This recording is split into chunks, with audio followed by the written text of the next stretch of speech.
liderança pelo exemplo é o sistema mais sensível e poderoso de qualquer processo de liderança. Em 2015, a Magazine Luiza ela deu um prejuízo de 47 milhões de reais. Nesse ano, seu valor de mercado era de 300 milhões de reais. Em 2016, a organização começa a colocar o vetor tecnológico como um dos principais vetores de desenvolvimento do seu negócio e já lucra 104 milhões de reais. O valor de mercado da companhia vai para 1,5 bilhões de reais, ok? Ou seja, o valor de mercado da companhia é 14 vezes o seu lucro. Em 2018, a companhia se consolida como uma das companhias mais bem-sucedidas no Brasil em termos de transformação. O seu lucro sobe de 100 milhões de reais, depois de 2 anos, para 600 milhões de reais. E o seu valor de mercado? O valor de mercado sobe para 30 bilhões de reais. Aonde está esse delta, essa diferença? Está na transformação cultural da organização, sacou? Lá em 2016 era uma empresa de varejo, 2018 uma plataforma digital com pontos físicos e calor humano. Vale frisar que agora em 2019 a companhia já está valendo mais de 45 bilhões de reais. E aí, quer embarcar nesse episódio para decifrar o novo código da cultura? Essa é mais uma obra de José Salib Neto e Sandro Magaldi, que está aqui hoje e vai nos ajudar a entender aquelas regrinhas de conduta que não estão escritas em nenhum lugar, mas mesmo assim comandam os destinos das organizações. Um dos erros mais comuns em todo o processo de transformação cultural é justamente ter essa visão, Gustavo, que você tendo um modelo de comando e controle, ou seja, mandando, dando ordens para que todos mudem, todos irão mudar. Isso é uma ilusão. Eu brinco que essa visão faz parte daquela série chamada Me Engana Que Eu Gosto. Você engana a todos e a si mesmo que você está dirigindo uma mudança. E as pessoas lhe enganam e se enganam a si mesmas falando que estão mudando. É um jogo do engana. No primeiro desafio que existir, na primeira encruzilhada, você vai voltar ao modelo anterior. Os melhores livros de negócios investigados a fundo por quem entende de empreendedorismo. Fique ligado, pois está começando mais um episódio do Resumo Cast com Gustavo Carriconde e Renata Libérica.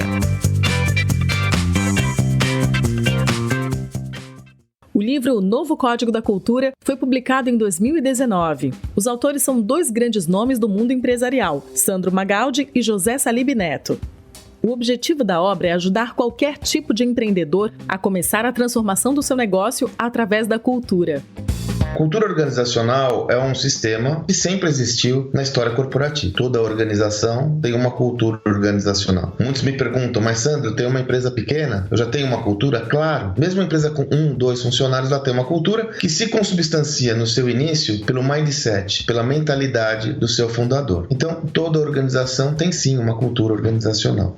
Agora, por que esse sistema sofreu alterações e ele ganhou tanta relevância nos últimos tempos? Essa relevância foi conquistada graças às transformações do ambiente. No ambiente estável, mais previsível, como o ambiente anterior, a cultura obedecia a esse mesmo critério. Ela era estável e previsível. A cultura de um negócio, ela foi desenvolvida para fortalecer e manter a estabilidade daquela organização. Por isso que ao longo de tantos anos, você não encontrou tantos conteúdos e tratados sobre o tema. O autor seminal sobre cultura, que é uma das nossas referências, inclusive no livro, é Edgar Schein. E você vai encontrar a obra de Schein no final da década de 70, começo dos anos 80. Ou seja, esse sistema, o da cultura organizacional, não sofreu tantas alterações ao longo dos anos. E a pergunta é, o que aconteceu de diferente para que ele emergisse com toda a força nessa atualidade? As transformações do ambiente. Como eu disse, uma cultura estável, mais rígida, ela combina com o ambiente estável. Nós vivemos num ambiente imprevisível, incerto, volátil, complexo. É o mundo VUCA, é a 4ª Revolução Industrial, que envolve uma flexibilidade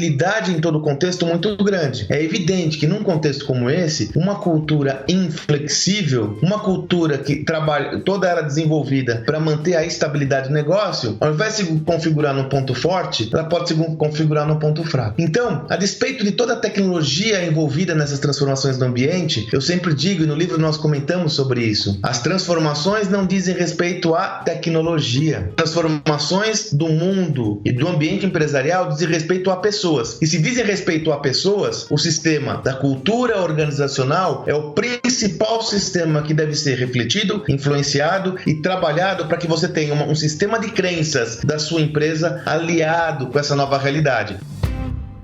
Tá, mas se nós vamos falar de cultura, precisamos definir exatamente qual é o seu significado. Cultura é um sistema tão etéreo, tão distante da nossa realidade, ele é tão intangível, que há uma dificuldade clara, inclusive, de enunciar o que é cultura. No novo Código da Cultura, nós trouxemos várias interpretações, meu amigo.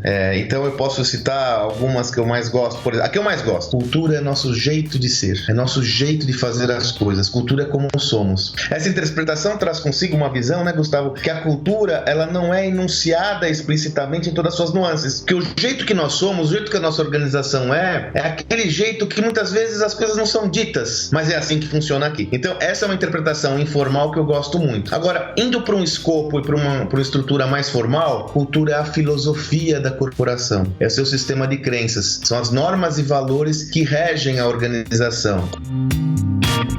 Cultura é aquilo que acontece quando o líder não está na sala. Porque a cultura norteia todo o processo de tomada de decisões. A cultura norteia todas as atitudes dos colaboradores. O Rony Mesler, que é o fundador da Reserva, né, um dos principais empreendedores do setor de moda do Brasil, inclusive nos dá o endosso no livro, diz o seguinte: cultura é como um ponto de bifurcação. É ele que vai definir se você vai para um caminho ou para outro caminho. Então, todas essas definições demonstram ou estão alinhadas com essa mesma conceituação, Gustavo. Cultura é a forma como a organização se projeta, é a forma como o sistema de crenças da organização se externaliza, é a mentalidade da empresa, né? Resumo Cast: livros para empreendedores. 40% dos negócios que hoje fazem parte do ambiente empresarial não vão mais existir em apenas 10 anos. A maioria das organizações que morreram nos últimos anos não falharam apenas por fazer coisas erradas. Elas falharam principalmente por fazer a mesma coisa certa durante muito tempo. A resistência cultural à mudança está no cerne dessa questão. Adaptar a cultura da sua empresa para que ela aprenda mais rapidamente, seja flexível e esteja em linha com as mudanças do mercado é um fator crítico de sucesso nesse novo contexto. A mudança é mandatória e quem negligenciar essa demanda ficará pelo caminho. O primeiro passo de qualquer modelo de transformação cultural é reconhecer qual que é a sua cultura. Sempre me perguntam, Sandro, como eu começo? E eu digo, começo de tudo é você reconhecer qual é a sua cultura. Baseado nessa reflexão, eu, Salib, nos preocupamos em encontrar uma referência que tangibilizasse na prática uma tipologia de culturas. E encontramos numa edição da Harvard Business Review um material muito interessante de 3 professores da Harvard que fizeram um estudo para Spencer Stuart, mostrando uma tipologia das culturas. Eles chegaram a 8 tipos de cultura organizacional. Vale frisar que a construção desse framework se baseou em 2 vetores. No vetor da horizontal é como a companhia interage entre si, ou seja, como seus colaboradores interagem entre si. Ela é uma companhia que valoriza mais a individualidade, a independência, ou ela é uma companhia que valoriza mais a coletividade ou a interdependência? Esse é o vetor horizontal. No vetor vertical, nós temos como a companhia interage com o meio, com o ambiente. É uma companhia mais flexível, aberta às mudanças do ambiente, ou é uma companhia mais inflexível? Em cima desses quadrantes, então desses 2 vetores, se estabeleceu 4 quadrantes. Em cada quadrante existem 2 tipos de cultura. Cultura de autoridade, cultura de segurança, cultura de resultado, cultura de aprendizado, enfim, são 8 tipos de cultura. Os autores descobriram que uma organização nunca tem um só estilo de cultura no seu negócio. Ele tem 2, às vezes 3, mas sempre um preponderante. Eles pesquisaram mais de 2.400 companhias, inclusive brasileiras, para chegar à corroboração, né, dessa tese. E alguns elementos interessantes. Primeiro, eles chegaram à conclusão que 89% das empresas, veja o número, hein? 89% das empresas, é um número assustador, 89% das empresas têm uma cultura preponderante, a cultura do resultado. Essa cultura do resultado ela é muito orientada ao atingimento de metas, ao foco no curto prazo e a resultados financeiros. 89% das organizações adota ou ou tem em sua estrutura essa cultura organizacional. Qual que é o risco dessa cultura nos dias atuais? Esse sistema, quando muito orientado a uma visão de curto prazo, ele coíbe a inovação, porque ele torna a organização muito fechada, muito hermeticamente fechada ao ambiente. Baseado então nessas tipologias e em anos de experiência dos autores no mercado, eles criaram um framework para explicar os elementos mais adequados para uma cultura afinada com a realidade que estamos vivendo hoje. E nós chegamos a um framework, né? Quem tem a oportunidade de conhecer o livro lá vai ver, é um desenho da cultura mais aliada a esses novos tempos. Nesse desenho nós temos na esfera exterior, como se fosse um anel, o propósito. Então a tese é que uma cultura forte, o farol dessa cultura forte é a visão de propósito.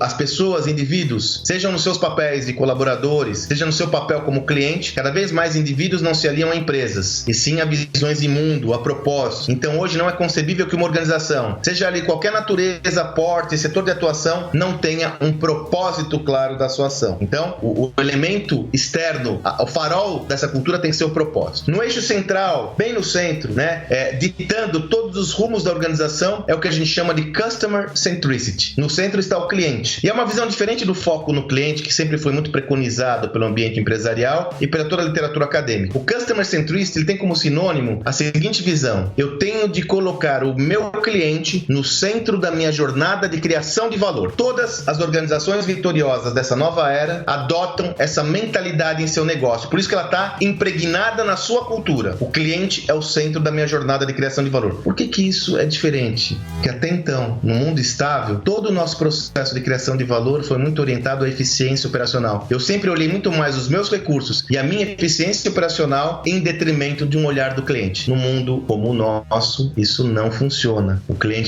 o nível de concorrência é cada vez maior, a volatilidade dos mercados cada vez maior, eu tenho que colocar o cliente no centro da minha jornada de criação de valor. Pois bem, então eu tenho um anel externo, tenho um anel interno. O que permeia essas duas visões? Aí nós desenvolvemos um sistema de peso e contrapeso. A cultura de resultado tem que estar presente na nossa cultura. Por quê? Porque a cultura de resultado é fundamental para nós termos a excelência operacional requerida e necessária para esses novos tempos. Você fala, pô, Sandro, você tá maluco. Você acabou de falar que a excelência operacional é um risco? Pois é, em demasia ela é um risco, mas eu não posso abandonar nunca a minha capacidade de execução. Se há um risco de nós ficarmos muito presos ao presente, as nossas organizações, eu digo que há o risco também de ficarmos muito presos ao futuro, olhando a inovação como um sistema distante, como algo longínquo que um dia eu vou atingir. Eu digo a vocês, não, vamos equilibrar. Eu tenho que ter uma cultura de resultado para garantir o resultado do curto prazo, e aí sim vem a visão que nós concebemos como fundamental no sistema de cultura corporativa. Eu tenho que ter, para equilibrar esse sistema de resultados, a cultura de aprendizado. A cultura de aprendizado, ela privilegia o indivíduo e tem muita flexibilidade com o ambiente. É uma cultura da abertura. Aí é a visão que nós concebemos, onde existe um equilíbrio entre eficiência operacional e alto nível de aprendizado, alta abertura ao meio. Porque dessa forma, se uma me puxa para o resultado no curto prazo, a outra me puxa para a inovação de longo prazo. Num sistema de peso e contrapeso, tendo o cliente no centro do processo e o propósito como grande guia. Então nós, metidamente, né, Gustavo, construímos um novo framework que nós entendemos ser relevante para esse novo ambiente corporativo, mais alinhado às transformações do ambiente. Porque se eu não consigo ter uma cultura alinhada com as transformações do ambiente, a tendência é que eu tenha muita dificuldade na evolução do meu negócio.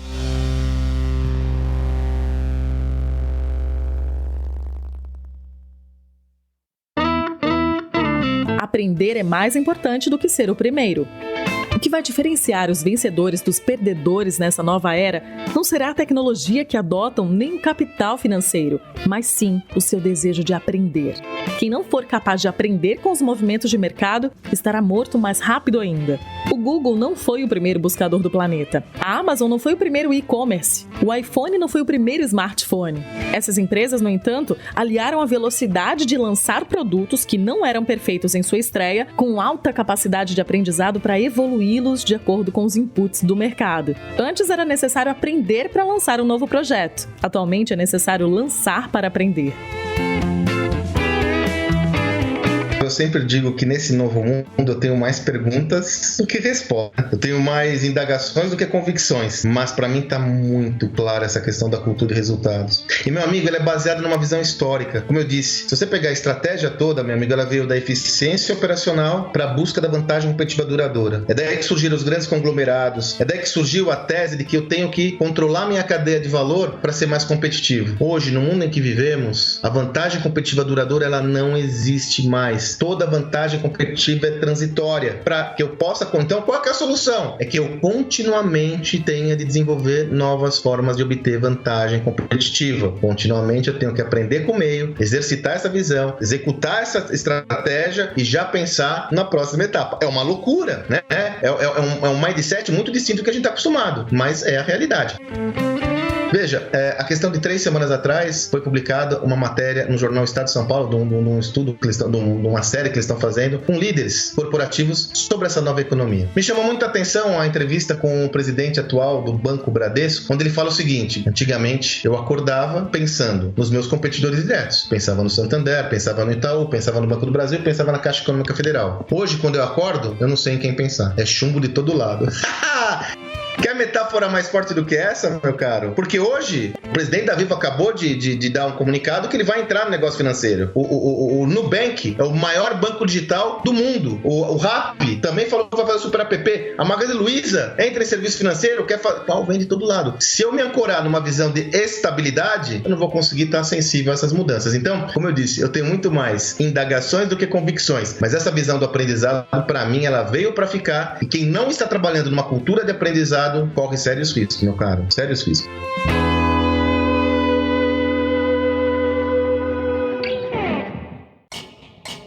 Uma das armadilhas nessa jornada de transformação cultural é seduzir-se pelo caminho mais fácil e confundir a cultura organizacional de uma empresa com o seu clima organizacional. Clima consiste no sentimento do dia a dia dos membros da empresa. Ele é altamente susceptível a mudanças dentro da organização. Suas condições são temporárias e mudam de acordo com o impacto de decisões corporativas. A cultura organizacional, por outro lado, é permanente e duradoura. O processo de transformação cultural é complexo e tende a ser lento, diferentemente do clima organizacional, que tem a característica mais efêmera. Mas, de certa forma, o clima e a cultura organizacional estão conectados. Empresas com uma cultura mais resiliente conseguem suportar de maneira mais fácil cenários instáveis e imprevisíveis. Já culturas mais tradicionais possuem dificuldade para entender o que está acontecendo à sua volta e esse sentimento acaba afetando os seres humanos que fazem parte das empresas. Isso gera ansiedade, apreensão, medo e afeta, assim, a produtividade. Mas como é que se diagnostica problemas que uma corporação está sofrendo e que tenham como causa raiz a cultura? Como cultura é um sistema muito etéreo, muito intangível, não existe uma receita de bolo para esse processo todo. Quer dizer, quais são os indicadores para eu analisar se a minha cultura ela está alinhada com o ambiente? Declínio nas vendas? Pode ser que não, por incrível que pareça, pode ser que no curto prazo as minhas vendas estão indo bem. Insatisfação dos colaboradores? Esse é um tema. Você deve estar acompanhando como existe um aumento importante no número de pessoas acometidas com saúde, com problemas de saúde mental no ambiente corporativo. Essa pressão exacerbada, sem uma visão clara do mecanismo para dar continuidade nesse processo, tem deixado as pessoas cada vez mais atônitas. Opa, esse é um elemento. O que mais?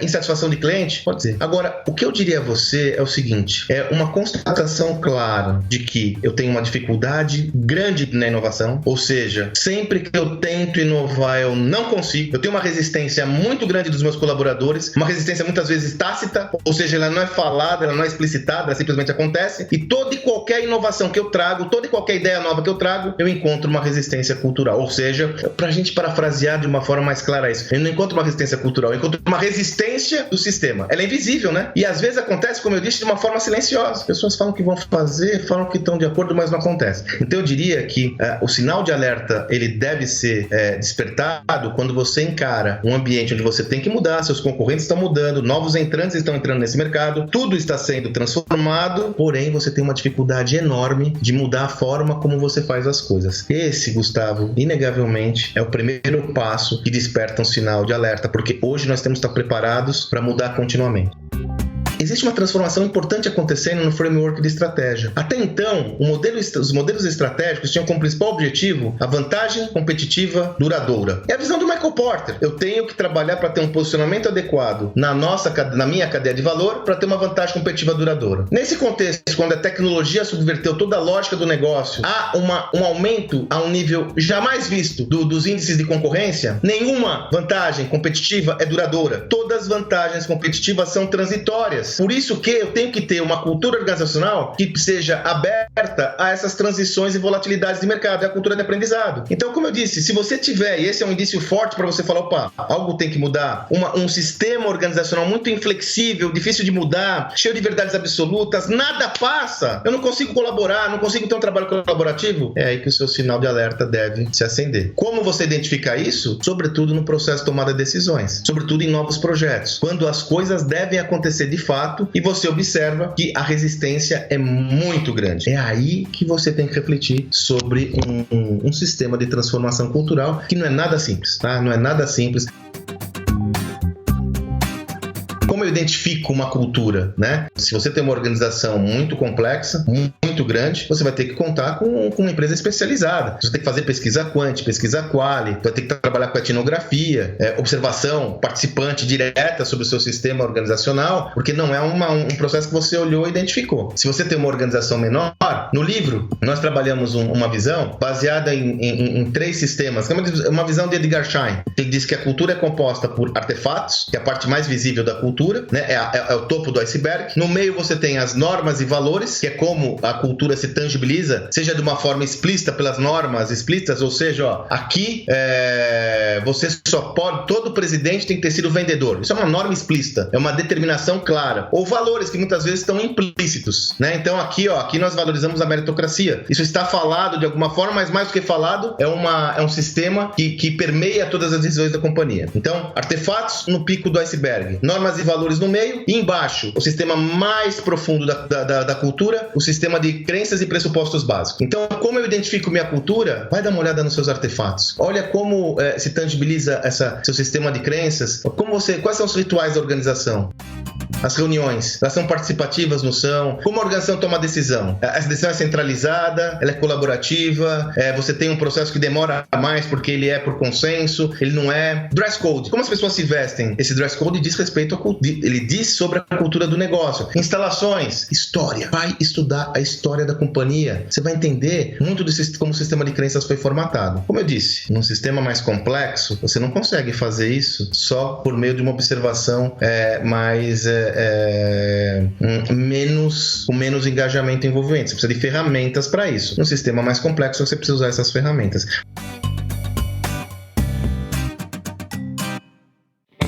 Quatro elementos da mudança cultural de uma empresa. Segundo os autores, para que uma mudança cultural ocorra, é recomendável: A. Trabalhar com a cultura existente de acordo com ela. B. Começar mudando alguns comportamentos críticos, não o mindset e filosofia da organização. C. Usar métodos virais. D. Mobilizar forças racionais e emocionais. A mudança na filosofia do negócio, suas crenças e seus pressupostos básicos vai acontecer como consequência da alteração dos comportamentos críticos da equipe. É necessário engajar todos nessa estrutura como uma estratégia de comunicação eficiente. Avisos em murais para se comunicar não é o suficiente.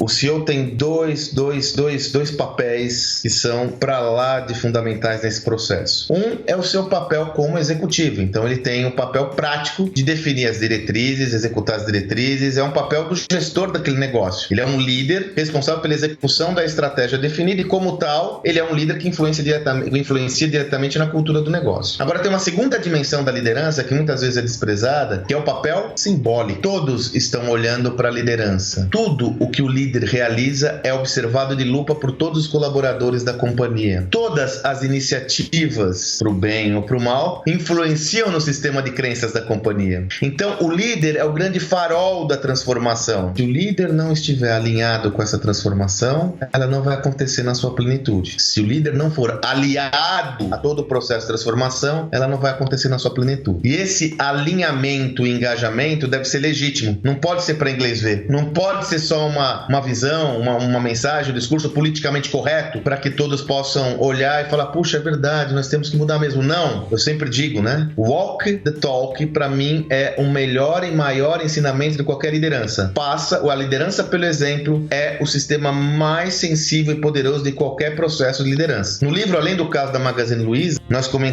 apresentamos um caso que para nós é outra tangibilização clara e evidente dessa transformação, que é o caso da transformação cultural da Microsoft, que foi conduzida, liderada por Satya Nadella. Inclusive, uma outra obra que eu sempre recomendo é a obra de sua autoria, né, o Hit Refresh, em português, se eu não me engano, Aperte o F5. Esse é um verdadeiro tratado, um verdadeiro manual de uma transformação cultural bem-sucedida numa organização com mais de 120 mil colaboradores. Satya Nadella tem uma metáfora que eu gosto muito, um artefato que eu gosto muito, que ele diz o seguinte: para mim, cultura é tão importante que o C de CEO não deveria ser de Chief, e sim de Culture. O C de CEO deveria ser de cultura, porque ele é o principal norte de todo líder, todo CEO, todo presidente. A cultura é preservar e manter uma cultura adequada para o negócio, deveria ser a principal diretriz de qualquer líder, de qualquer organização.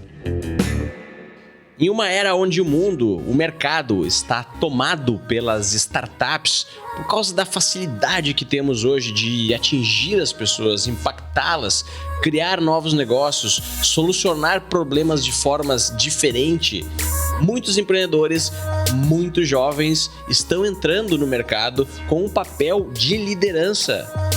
E por ter pouca experiência, colocam os pés pelas mãos no que diz respeito à cultura. O papel de CEO, os papéis de diretores em organizações, mesmo que ocupados por pessoas jovens, eles são o local onde as pessoas do restante da organização vai olhar caso tenham que decidir como se comportar diante de desafios, diante de relacionamentos com os clientes, diante da criação ou da interpretação de novos processos. Tudo inicia de cima para baixo. Então, se você é o líder de uma pequena empresa ou founder aí, como acontece muitas vezes, de uma pequena startup, onde talvez seja você e mais 2 ou 3 pessoas, sabe aquela reuniãozinha que você sempre chega atrasado 5 minutos? Sabe aquele seu jeitinho que você tem de falar mal dos seus próprios clientes? Sabe aquela mania que você tem de sempre estar colocando a culpa de tudo o que acontece na empresa em outros fatores? No mercado, na concorrência, no governo? Pois é, a sua equipe vai replicar esse comportamento e imprimir no DNA da sua cultura. E um dia, se a startup superar o abismo e conseguir se tornar uma grande empresa, essas pequenas coisinhas serão muito difíceis de serem modificadas. Para as empresas mais tradicionais que precisam passar por uma cirurgia plástica e mudar a sua cultura, a lógica é top-down também, é de cima para baixo, porque estamos falando da mesma coisa, comportamentos humanos. Um dos principais paradoxos da cultura, ele é paradoxal porque ele é contra o senso comum, é o seguinte: toda e qualquer transformação cultural deve acontecer top-down. Ou seja, ela tem que derivar de cima, ter o apoio de cima, ter o apoio da liderança, ser derivada da liderança, e de lá ela desce atingindo todos os sistemas corporativos, todas as camadas da organização. Agora, o paradoxo é que se ela não for bottom-up, ou seja, se ela não tiver o engajamento da base da pirâmide e de todas as outras camadas de baixo para cima, ela não se consubstancia. Porque cultura, Gustavo, não é como uma definição estratégica. Eu defini que agora nós vamos ter uma nova estratégia. Sei lá, nós vamos atuar com canais de distribuição, nós vamos abrir um canal de vendas B2B, eu não sei. Qualquer orientação estratégica, você manda e a tendência é que todos obedeçam porque é algo muito racional. esquemático. A estratégia cabe num PowerPoint. A cultura, não. Então, cultura não é assim. Não adianta você mandar. Você tem que influenciar todo o sistema organizacional, influenciar todos os indivíduos, buscando o engajamento de todos eles para que a cultura esteja entranhada em todo o ambiente empresarial. Então, se a cultura tem que ser top-down, ela só vai virar uma realidade se ela for bottom-up. Atenção a isso. E um dos erros mais comuns em todo o processo de transformação cultural é justamente ter essa visão, Gustavo, que você tendo um modelo de comando e controle, ou seja, dando ordens para que todos mudem, todos irão mudar. Isso é uma ilusão. Eu brinco que essa visão faz parte daquela série chamada Me Engana Que Eu Gosto. Você engana a todos e a si mesmo que você está dirigindo uma mudança. E as pessoas lhe enganam e se enganam a si mesmas, falando que estão mudando. É um jogo do engano. No primeiro desafio que existir, na primeira encruzilhada, você vai voltar ao modelo anterior. Então, um dos principais erros cometidos em qualquer processo de transformação cultural é acreditar que o modelo de comando e controle basta para um processo de transformação cultural. Ele não basta. Deixa eu te dar alguns exemplos de artefatos, meu amigo. Recentemente, numa das consultorias que eu trabalhei para um dos clientes, sobre cultura, sobre transformação cultural, eu me deparei com um artefato. Era uma companhia que tinha alterado todo o seu layout do negócio. Seguido uma linha muito usual hoje, né, que eu chamo de escritório à la Google, né? Escritório moderno, bacana, e tinha lá uma área de descompressão. Fui lá visitar a companhia, eram 3 horas da tarde, algo do gênero. A tal da área de descompressão, que tinha videogame, salgadinhos, tudo uma área bem cool, né? Aquela área estava vazia, né? Bacana. Falei, mas tá vazio, né? Falei, pois é, o pessoal tá trabalhando, bacana. Depois que a gente evoluiu um pouco na conversa, esse briefing foi melhor trabalhado, esse líder chegou para mim e falou para mim, Sandro, puxa, a gente tem que mudar a nossa cultura para ter uma mentalidade mais aberta, porque veja, sabe por que aquela área de descompressão está vazia esse horário? Eu falei, por quê? Porque as pessoas têm medo de irem para essa área de descompressão e os seus líderes acreditarem e lhes cobrarem por eles não estarem trabalhando. Entendeu, Gustavo? Então o cara faz um baita de um investimento num modelo que ele acha que aquele artefato vai mudar a cultura, mas não mexe no sistema de crenças da sua liderança. Não engaja essa liderança no novo modelo. É um desperdício de investimento. Eu prefiro que você não faça nada. Eu prefiro que você fique com o escritório como era, porque só está depondo contra o seu negócio. Para você fazer uma área de descompressão que só funciona depois das 18 horas, só aí as pessoas vão, quando ninguém mais estiver trabalhando, aí não funciona, certo? Então esse artefato, não basta você construir esse artefato se ele não vier seguido de um legítimo e autêntico trabalho de mudança de modelo mental de todos os colaboradores, sobretudo da liderança, quanto a esse novo modelo de fazer, de trabalhar, de atuar, de gerenciar o seu projeto.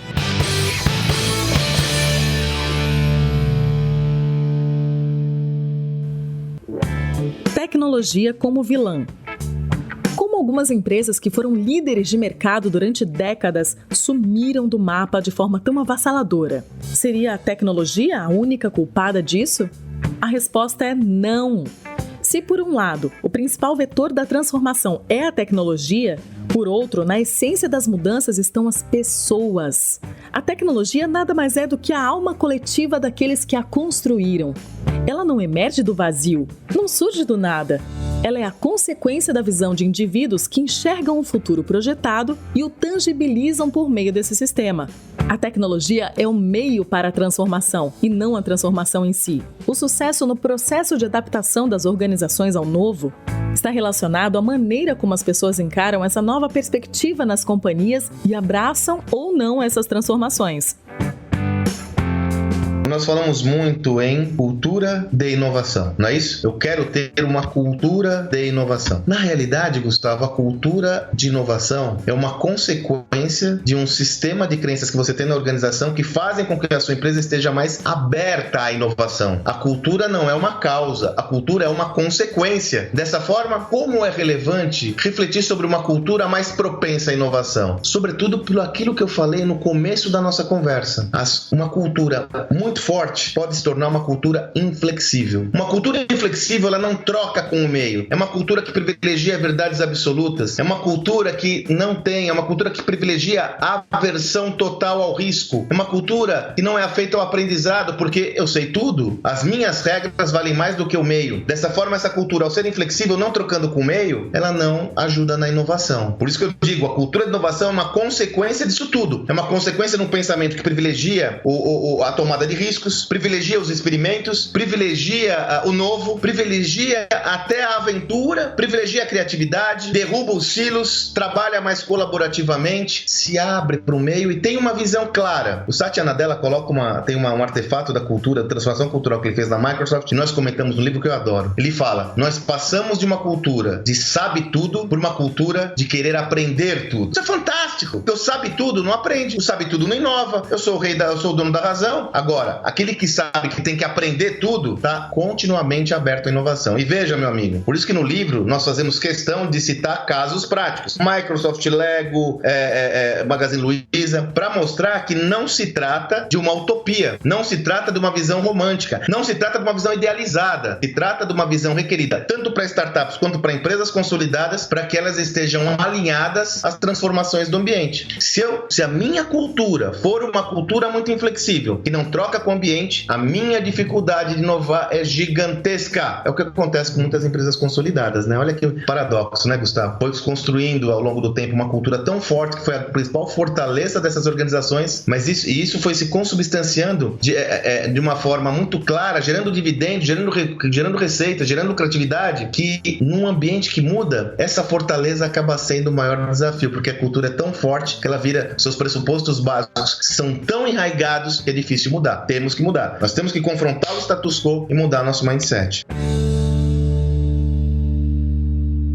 Mas como pensar em cultura em uma época em que temos que pagar as contas? Para quem está muito ocupado tentando otimizar os processos, reduzir os custos, aumentar a receita, como é que a cultura se traduz em benefícios concretos para a empresa?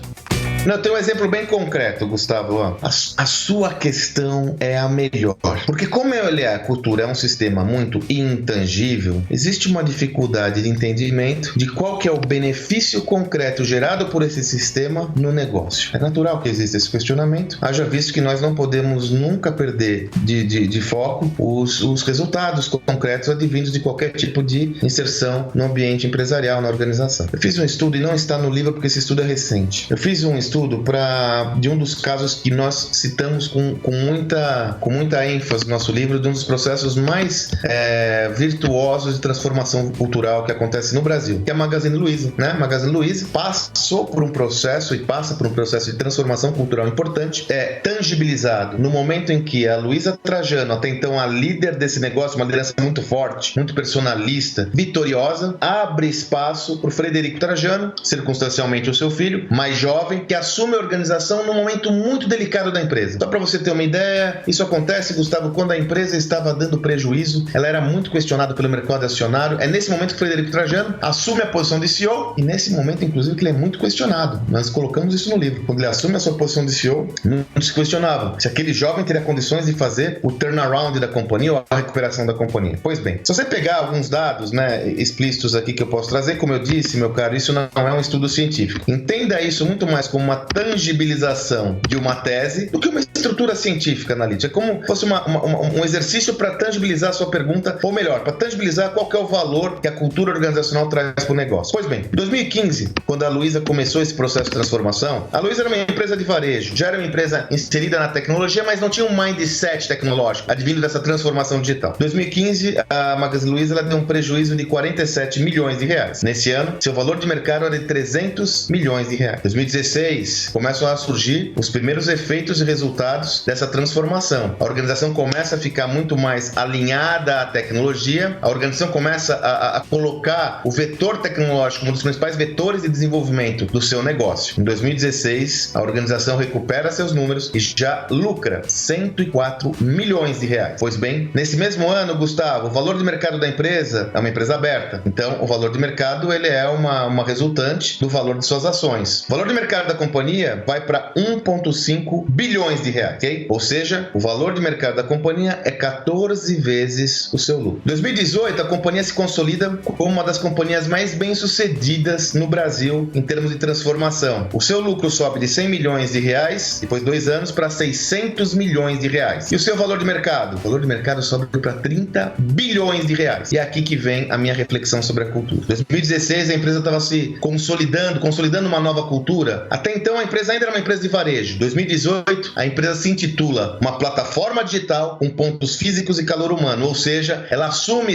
consegue desenvolver e assumir seu posicionamento de uma empresa mais alinhada com essa nova realidade. Lá em 2016, o múltiplo entre o lucro e o valor de mercado era de 14 vezes. Em 2018, depois de toda essa transformação, o múltiplo entre o lucro e o valor de mercado foi para 50 vezes. Veja, 3 vezes mais o processo de geração de valor de mercado para a companhia. Aonde está esse delta, essa diferença entre o múltiplo de 14 e o múltiplo de 50? Metaforicamente, está na transformação cultural da organização, sacou? Lá em 2016 era uma empresa de varejo, 2018 uma plataforma digital com pontos físicos e calor humano. Eu posso inferir essa diferença no múltiplo de valor de mercado. Uma das partes fundamentais desse crescimento acelerado é a cultura organizacional do negócio. Vale frisar que agora em 2019 a companhia já está valendo mais de 45 bilhões de reais. Então, assim, só uma evidência de como no bottom line, um trabalho bem executado de transformação organizacional, tendo como base a transformação da cultura do negócio, instituindo uma cultura orientada ao aprendizado que não abandona a cultura de resultados, uma visão de propósito claro, tendo o cliente no centro da atenção, ela gera uma diferença no valor de mercado da empresa expressiva e demais diferenciada em relação a uma visão convencional.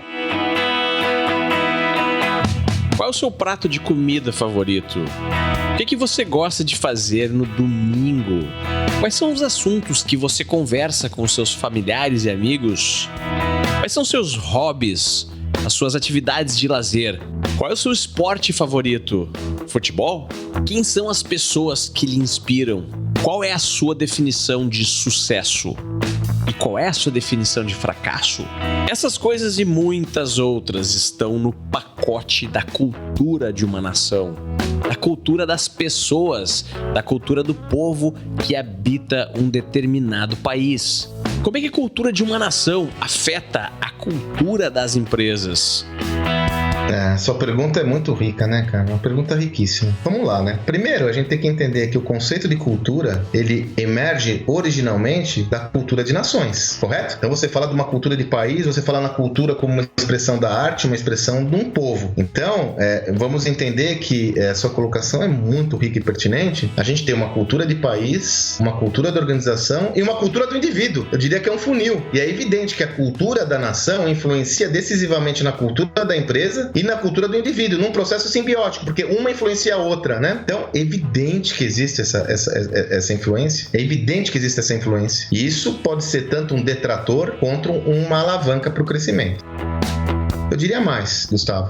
Nós temos uma evolução, alguns elementos nos prejudicam, eu tenho falado isso, não é de hoje, né? O primeiro elemento que, em minha opinião, é um dos principais detratores do nosso crescimento é o nosso mindset. Nelson Rodrigues já falava do nosso complexo de vira-lata. E esse complexo de vira-lata, ele se externaliza nas nossas crenças, usando uma terminologia que até hoje está meio surrada, mas transformando numa crença limitante, cara. A crença de que nós não somos bons em nada que fazemos, aqui para ser feliz eu tenho que cometer alguma ilicitude. Isso é uma crença limitante, devido ao nosso velho e bom complexo de cachorro vira-lata. Então nós temos que romper esse limite, pois se nós não rompermos esse limite, nós sempre estaremos à margem da margem. Além disso, são as práticas, né? Eu acho que, infelizmente, todo o desenvolvimento organizacional foi muito poluído aqui no Brasil por capitalismo de conluio, né? Quer dizer, eu tenho que estar próximo ao governo, eu tenho que fazer alianças escusas. Pô, vamos acabar com isso, pelo amor de Deus, cara. Eu fiz 35 estudos de caso no meu sucesso.com, eu liderei pessoalmente 35 estudos de caso de empreendedores bem-sucedidos no Brasil no meu sucesso.com, e essas histórias mostram que sim, é possível ser bem-sucedido no Brasil sem cometer nenhum tipo de ilicitude, sabe? Nós não estamos na era do ou, nós estamos na era do e. Eu quero ser bem-sucedido e quero ser ético, pombas. Então, assim, essa visão nós temos que dizimar da nossa cultura, do nosso mindset, do nosso senso comum. E claro que existem outros elementos, mas só citando alguns exemplos. Nesse sentido, eu sempre sugiro a gente refletir sobre a cultura de protagonismo, que é a antítese da cultura do cão vira-lata. E por isso que eu digo da pertinência de nós adotarmos traços e elementos de culturas de outros países. E digo mais, Gustavo, isso já está acontecendo. Quando você pega o ecossistema de empreendedorismo digital no Brasil, com as startups emergindo com força, essa galera já está bebendo de outras fontes. Eu, como sempre estudei muito esse contexto, eu reconheço muitas vezes dois ambientes coabitando o mesmo ambiente no nosso país. Eu digo que num espaço existe um ambiente desse empreendedorismo digital, desse novo mundo, que pensa de uma forma muito mais ousada, ambiciosa, de destruir as crenças absolutas, de construir um novo contexto, chega do status quo, muito mais afeito ao risco, à inovação, e obviamente estão influenciados pelo mindset dos Estados Unidos, sobretudo do Vale do Silício. E um outro contexto, nós temos as empresas tradicionais que ainda estão com uma certa dificuldade do entendimento do que isso é valioso, ok? Não é que a gente tem que ser a cultura da startup, a cultura dos Estados Unidos, a cultura A, B, C ou D. Nós temos que construir uma cultura que é um mix de todos esses elementos. É o que eu chamo lá no Gestão do Amanhã de encontro de gerações, onde eu absorvo o virtuosismo do novo, mas não abandono a minha essência. E aí eu vou emergir uma terceira cultura. É o que acontece em empresas como nós já citamos. Magazine Luiza. Empresas que estão entendendo que eu não preciso jogar fora tudo que eu fiz para ser bem-sucedido. Eu não preciso transgredir a minha essência para ser bem-sucedido. Eu posso absorver novos elementos em adição àquilo que eu já penso e eu vou construir uma cultura nova. É o que eu espero para o nosso país, que a gente possa ser hábil o suficiente, e essa é a minha missão de vida hoje, né? Encher a paciência de todo mundo com essa visão. Eu sou um arauto da transformação, eu digo que nas minhas palestras eu incomodo muito a minha audiência, porque eu falo, nós temos que protagonizar essa transformação, nós temos que ser essa transformação, né? É o que eu sentencio, é o que eu preconizo, é o que eu desejo para o nosso país. Que nós possamos ser capazes de construir uma cultura muito peculiar, muito nossa, que envolva a nossa flexibilidade, nossa criatividade, o nosso modo de fazer as coisas, como orientação a resultados, como orientação clara à geração de resultados concretos, né? É isso que eu vejo como uma visão clara. As organizações podem influenciar a cultura do país? Claro que podem. Agora, o ideal seria que, né, o sistema maior, o governo, o Estado, também tivesse essa visão para que juntos possamos construir um país mais virtuoso, tendo o empreendedorismo como principal vetor de transformação da nossa nação, né, meu caro? E o ResumoCast vai ficando por aqui. Espero que você tenha gostado do episódio de hoje. E eu te convido para visitar resumocast.com.br para conhecer os nossos novos projetos. Grande abraço e até semana que vem. Bom, quero convidar todos para que tenham acesso a esse conteúdo, a esse conhecimento, ao conhecimento que eu, José Salib Neto, estamos gerando. Como eu já disse, hoje uma das minhas principais missões de vida é construir e compartilhar um conhecimento relevante para essa era. Ele está embarcado em todos os nossos livros, no Gestão do Amanhã, no que as escolas de negócios não ensinam e mais recentemente no novo Código da Cultura. Eu convido vocês a absorverem desse conteúdo e quem desejar estar mais próximo a tudo que eu tenho feito diariamente, eu estou muito ativo no Instagram, então me acompanhe por lá, porque eu sempre compartilho pílulas desse conhecimento com quem me segue. Visite resumocast.com.br e assine gratuitamente o melhor podcast do Brasil.